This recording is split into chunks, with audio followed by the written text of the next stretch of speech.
Le télétravail est maintenant devenu une réalité.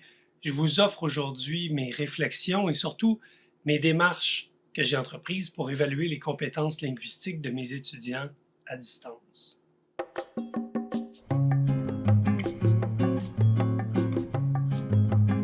Dans le cadre des évaluations à distance, je sens que le plagiat, le recours à des outils de traduction ou des dictionnaires en ligne, ou même le recours à des collègues pour discuter des questions d'examen, est très facile et hors du contrôle de l'enseignant.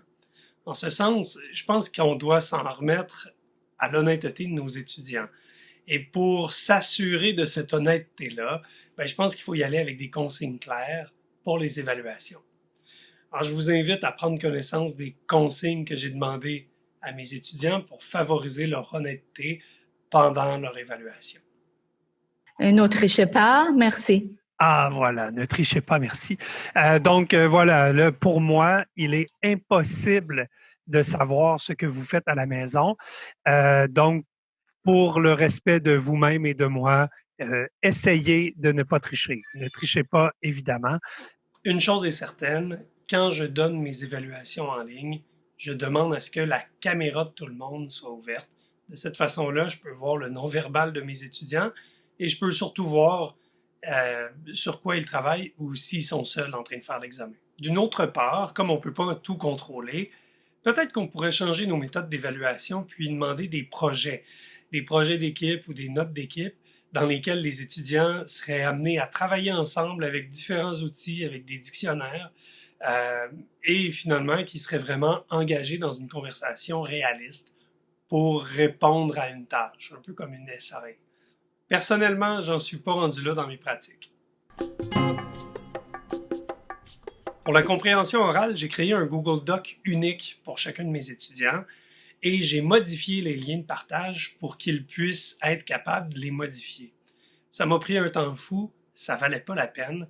Je pense que pour la CO, les étudiants pourraient simplement renvoyer les réponses par courriel et ça serait réglé et beaucoup plus simple. Pour contrôler le document de l'évaluation de la compréhension orale, alors soit le fichier audio ou le fichier vidéo, j'ai partagé mon écran avec la fonction « Partager le son ». Je savais pas du tout si ça allait fonctionner et fort heureusement ça a fonctionné. Je ne sais pas si la qualité était très bonne, mais mes étudiants ne s'en sont pas plaints. C'est les questions. Hop. Est-ce que vous voyez mes questions? J'espère que non. Non. Non. OK, parfait. Pour l'évaluation, on a fait 4 écoutes du document parce que c'était la première fois que je le faisais. Et entre chaque écoute du document, je posais des questions à l'oral. À chaque fois, mes questions étaient de plus en plus rapides. Numéro 1.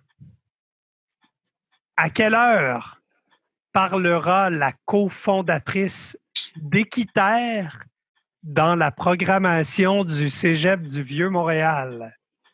OK, alors je répète, numéro 1, à quelle heure parlera la cofondatrice d'Équiterre dans la programmation du Cégep du Vieux-Montréal? Numéro 2, quel jour a eu lieu l'enregistrement de cette vidéo? En disant moi-même les questions et en partageant mon fichier, je m'assurais à ce que tous les étudiants aient le même contexte d'évaluation et ça, c'était très important pour moi. Si je n'avais pas pu partager mon écran avec tout le monde, j'aurais envoyé l'hyperlien, j'aurais fait l'écoute en même temps qu'eux, comme ça je sais à peu près la durée du clip. Pour la correction, j'ai simplement indiqué les erreurs dans le Google Doc, mais la même chose aurait pu être faite par courriel, en ajoutant les codes couleurs et en renvoyant le fichier aux étudiants si on veut leur donner un peu de rétroaction sur leur évaluation.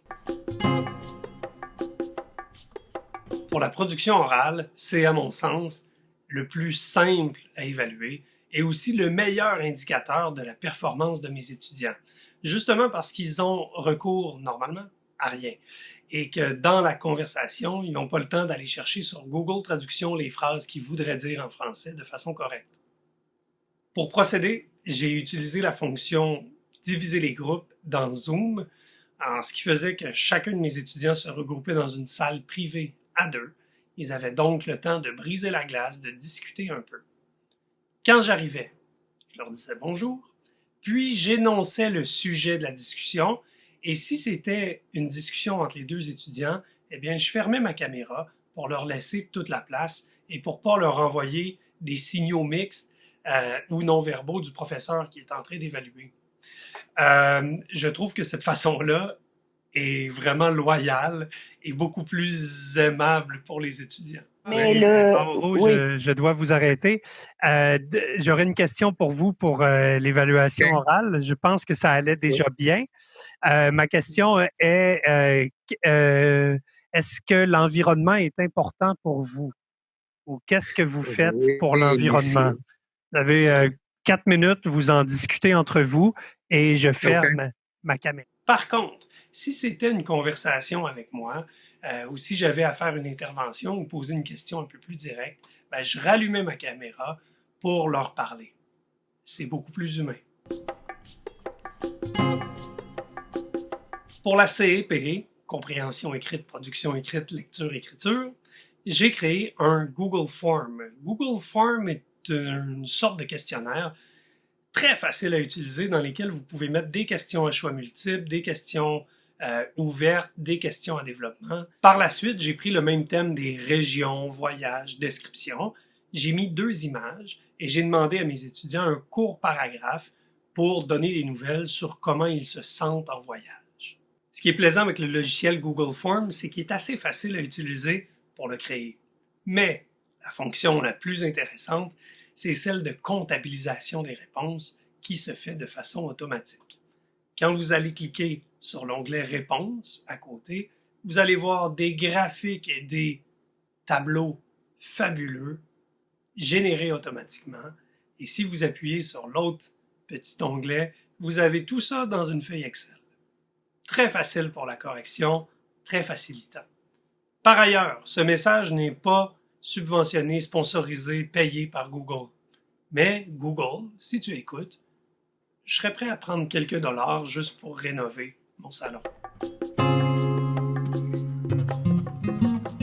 Pour conclure, j'aimerais énoncer certaines limites que j'ai observées de mes étudiants pour la passation des évaluations à distance.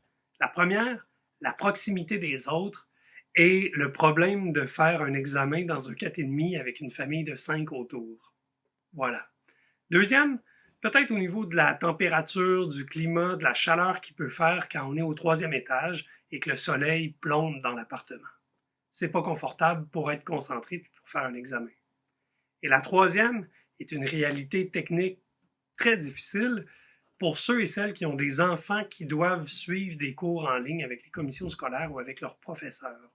Si leur cours tombe en même temps que mon évaluation et qu'il y a seulement un ordinateur à la maison, on ne peut pas diviser ce problème technique-là en 4. Aussi, faire l'évaluation simplement sur un téléphone n'est pas des plus faciles. Mesdames, Messieurs, c'était mes réflexions, en espérant alimenter les vôtres. Laissez des commentaires, ouvrez la discussion. Télétravail. On n'a pas le choix.